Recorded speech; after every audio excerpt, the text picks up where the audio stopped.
circular sphere, each of mass m and traveling with a speed v as moving toward each other. Okay, the sphere have a head-on elastic collision. Which statement is the correct? The sphere stick together on impact. The total kinetic energy after impact is mv square. तो यहाँ पे क्या होगा? यहाँ पे head-on collision हो रहा है, तो head-on collision means along the horizontal line होगा. Okay, और नहीं before collision and after the collision horizontal line ही पे जाएगा. ओके, आफ्टर द कोलिजन ये इस तरह हॉरिजॉन्टल लाइन पे होगा. ओके, अब हमारे पास क्या होगा? अगर आपने वो लेना है काइनेटिक मोमेंटम चेक करना है, तो मोमेंटम इसका क्या हो जाएगा? एम वी हो जाएगा माइनस एम वी हो जाएगा ये. तो इसका मोमेंटम आपका जीरो हो जाएगा before collision. Okay, this is in the positive x direction and this is mass and this is in the negative x direction, so this will be minus m v. So ये आपका zero हो जाएगा before collision. तो momentum तो आपका नहीं होगा ये. टोटल काइनेटिक एनर्जी आपका जीरो नहीं होगा. तो total kinetic energy before collision क्या हो जाएगा? That is 1 divide by 2 mv square हो जाएगा plus 1 divide by 2 mv square हो जाएगा. क्योंकि kinetic energy is the scalar quantity. Okay, it is not the vector quantity. तो स्केलर क्वांटिटी में हम डायरेक्शन को नहीं लेते हैं. ओके, तो डायरेक्शन इस तरह हो या इस तरह हो, तो आप बस 1 बाय 2 mv स्क्वायर ले लिया करो. तो इन दोनों को ऐड कर लो, you will get mv square. So option B is the correct answer. Okay sir. Next is a wooden block of mass इतना, तो 0.60 is the mass. Okay, is on a rough horizontal surface. A force of 12 newton. So this is the force of 12 is applied on the block, and it accelerates at 5.0 meter per second. Okay, so what is the magnitude of the frictional force acting on the block?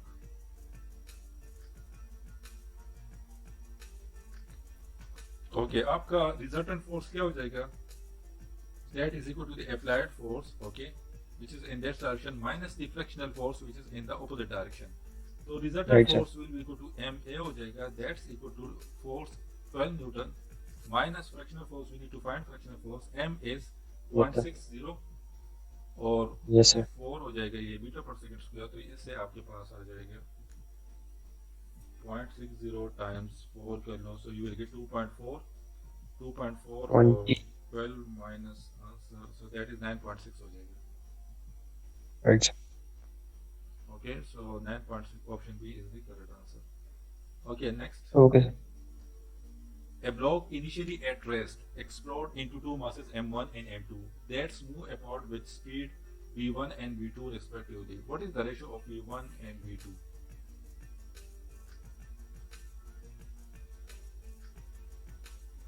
Initially at rest explode into two masses m1 and m2. तो initially at rest, तो it means कि आप momentum का थोड़ा सा कर लेते हैं. तो आपका या kinetic energy before collision is equal to kinetic energy after collision. तो इनिशियली एट रेस्ट मींस कि वेलोसिटी जीरो है. तो बिफोर कोलिजन आपका वो हो जाएगा. आफ्टर द कोलिजन क्या हो, क्योंकि बिफोर कोलिजन तो दोनों आपके जीरो हो जाएंगे. आफ्टर द कोलिजन ये आपका हो जाएगा 1/2 m1 v1 square, okay, plus 1 divide by 2 m2 v2 square.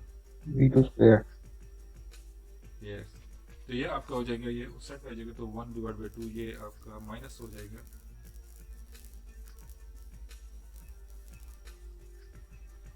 Minus 1 divide by 2 equal है minus m2 v2 square.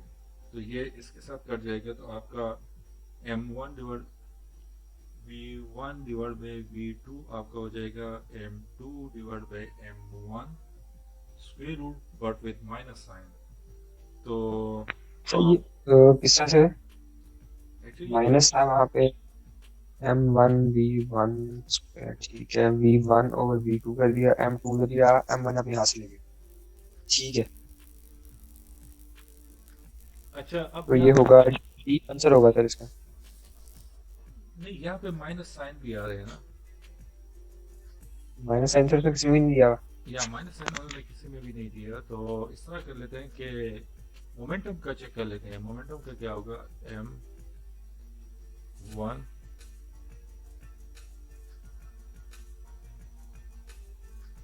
m1 equals mv जी m1 v1 is equal to m2 v2, right. Yes sir. तो यहाँ पे आपका हो जाएगा v2 by v1 आपका हो जाएगा m1/m2। तो ऑप्शन ए इसका करेक्ट आंसर होगा फिर।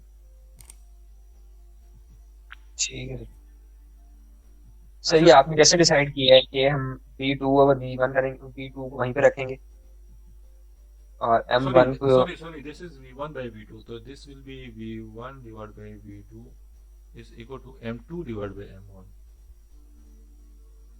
तो ये आपने कैसे डिड्यूस किया है कि हम इसको इस ऑर्डर में लिखेंगे? Actually यहाँ पे ऐसा ये ऑर्डर जैसे? उन्होंने given है आपको what is the ratio V1/V2. ठीक है ठीक है। A submarine descends vertically at constant velocity. The three forces acting on the submarine are viscous drag, upthrust, and weight. Which relation between the magnitude is correct? अच्छा यहाँ पे submarine है। Okay submarine क्या होता है, वो वाटर के अंदर होता है, सही है। ये मैं तो समझ गया था। और इसमें सर ड्रैग क्या है? विस्कस ड्रैग है। तो कौन सा रिलेशन होगा? तो विस्कस ड्रैग क्या है इसमें? अच्छा viscous drag is the opposite force. Actually viscous force होता है आपका। विस्कस फोर्स कौन सा होता है? Like if this is moving in this direction, okay, तो इस पे ऑपोजिट फोर्स कौन सा तो होगा? ड्रैग जो हमारा वो वेट के ऑपोजिट है, ये अपथ्रस्ट के ऑपोजिट है।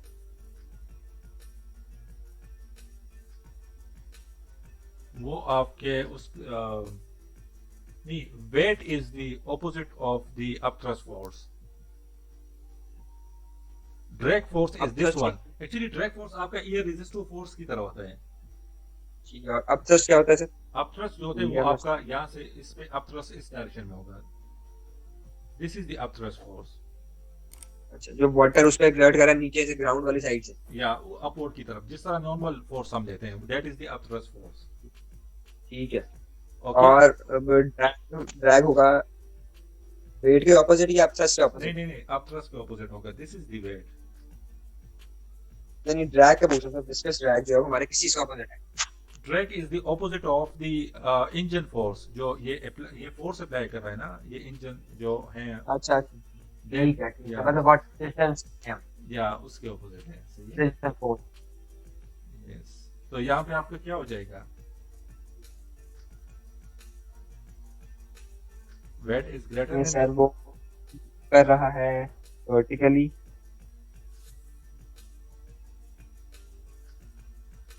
Wait is greater than up. मैंने अभी आपको समझाया है कि उसका बेलून का, कि बेलून का वेट कम होता है as compare to the weight of the water, तो वो अप की तरफ आ जाते हैं, ऊपर की तरफ आ जाते हैं, सही है। तो यहाँ पे आपका इसका वेट ज्यादा है, तो इट मींस के एक तरफ आ रहा है। जी वो कह रहा है डिस्टेंस मतलब नीचे आ रहा है। या एक्चुअली वेट ज्यादा अब थ्रस्ट इसलिए वो नीचे की तरफ आ रहा है, पानी के अंदर आ रहा है।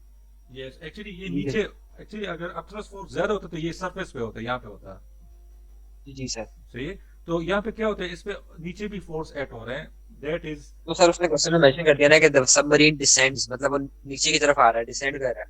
यस वो यस तो मेंशन है ऑलरेडी। यस। लेकिन आपने इसको भी थोड़ा सा अंडरस्टैंड करना है कि अगर weight is greater than the weight of the water, तो फिर आपका your then the this downward force will be greater than the upward force, और फिर ये आपका descend होगा, नीचे की तरफ आएगा, okay. But if the weight of this submarine is less than the weight of the water, तो फिर ये आपके ऊपर की तरफ आएगा। जिस तरह अभी बेलून का मैंने थोड़ा सा डिस्कस किया था, ये फोर्सेस का तो नहीं है एक्चुअली, इसमें सारे forces. What is mean by the weight of the object? Easy है, सही है। The gravitational field acting on the object, the gravitational field acting on object, the mass of the field multiplied by gravity, the object mass multiplied by its ये तो easy है। Anyway, okay.